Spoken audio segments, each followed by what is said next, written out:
जय श्री राम दोस्तों। महाभारत को हम टीवी सीरियल के माध्यम से देखते हुए बड़े हुए हैं, लेकिन अभिमन्यु की मृत्यु हम सभी के दिल पर एक छाप छोड़ गया है। जिस तरह अन्याय से अभिमन्यु का वध हुआ, ऐसे नहीं होना चाहिए था, लेकिन प्रभु श्री कृष्ण द्रौपदी का चीर हरण को बचा सकते हैं, अर्जुन की सारथी रहकर महाभारत जैसे महाविनाशक युद्ध को विजय दिला सकते हैं, तो उनकी भांजा अभिमन्यु को क्यों नहीं बचा सके। आज हम इसी के बारे में पूरी विस्तार में जानेंगे। अगर आप चैनल पर नए हैं तो चैनल को सब्सक्राइब और वीडियो को लाइक जरूर से कर दीजिएगा। चक्रव्यूह की भेदने की विद्या सिर्फ प्रभु श्री कृष्ण और अर्जुन को ही आता था, इसीलिए कौरवों ने एक चक्रांत बनाकर विराट राज्य पर ही आक्रमण करा दिया। एक छोटी सी सैन्य टुकड़ी को भेजकर, और विराट राजा ने जब अपने विराट राज्य जाने लगे, तभी प्रभु श्री कृष्ण ने कहा था कि आप और अपना सैन्य यहीं पे रुकिए, क्योंकि आप इतना तेज भी नहीं जा सकते, इसीलिए मैं और अर्जुन जाते हैं आपकी विराट राज्य को रक्षा करने के लिए। और इस तरफ अर्जुन और प्रभु श्री कृष्ण चले गए और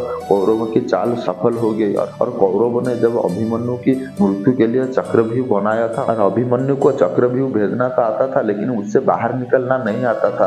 जब इस तरफ कौरवों ने एक चक्रव्यूह बना दिया था, और चक्रव्यूह कौरवों का पांडवों की सेना को ध्वस्त नष्ट कर रही थी, तो तभी पांडवों की सेना में और किसी में भी इतनी ताकत नहीं था कि वो चक्रव्यूह को भेज सके। तभी अभिमन्यु ने चक्रव्यूह के अंदर गए थे, और बहुत बुरी तरह से अभिमन्यु का वध कर दिया गया था चक्रव्यूह के अंदर। या बोलो कि अभिमन्यु चक्रव्यूह के अंदर वीर गति को प्राप्त किए थे, लेकिन बहुत अन्याय और छल के साथ अभिमन्यु का वध कर दिया गया। किंतु प्रभु श्री कृष्ण अभिमन्यु को क्यों नहीं बचाए। बात तो उन दिनों की है जब सारी देवताओं के अंश इस धरा पे जन्म ले रहे थे। तभी चंद्रदेव की पाली भी थी, लेकिन चंद्रदेव नहीं चाहते थे कि उनके पुत्र संचेत के अवतार इस धरा पे जन्म ले, लेकिन सारी देवताओं की तरह चंद्रदेव को भी अपने पुत्र के अवतार को देना था। इसीलिए चंद्रदेव ने कहा कि अगर मेरा पुत्र इस संसार में संचेत के अवतार जन्म लेगा तो सिर्फ 16 साल के लिए ही जन्म लेगा, क्योंकि इतना साल मैं अपने पुत्र से दूर नहीं रह सकता। तभी सारी देवताओं ने भी मान गए थे, और चंद्रदेव के पुत्र 16 साल के लिए ही जन्म लिए थे, जो थे अभिमन्यु।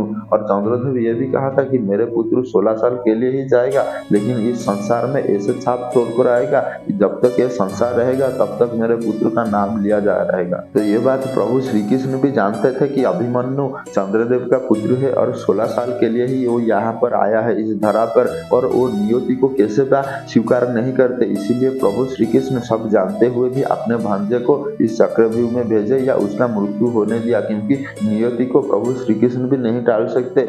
इसीलिए प्रभु श्री कृष्ण ने चुप रहा और अभिमन्यु का मृत्यु होने दिया। और एक भी बात है कि जब तक अभिमन्यु का मृत्यु नहीं हो रहा था, तब तक पांडव अपने जी जान से युद्ध नहीं कर रहे थे, क्योंकि कौरव उनके चचेरे भाई थे, इसीलिए उनके अंदर मोह माया अब तक भी था।